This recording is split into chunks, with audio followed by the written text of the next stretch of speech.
or ETFs, and holding them for long-term growth.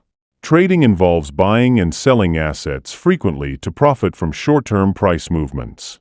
Types of assets: stocks, shares in a company; bonds, loans to corporations or governments; ETFs, investment funds that track indices, sectors, or commodities; cryptocurrencies, digital currencies like Bitcoin or Ethereum; commodities, goods like oil or gold.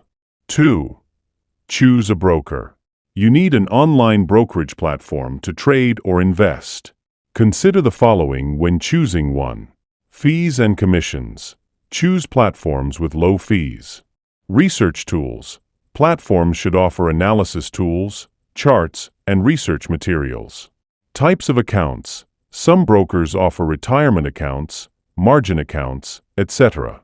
Platform. Ensure the trading platform is easy to use and provides necessary features.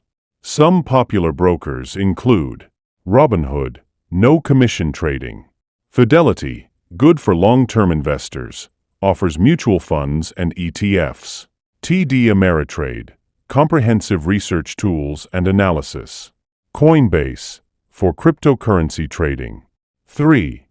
Types of orders. Market order. Buy or sell immediately at the current market price. Limit order. Buy or sell only at a specific price or better. Stop order. Trigger a trade when a certain price is reached.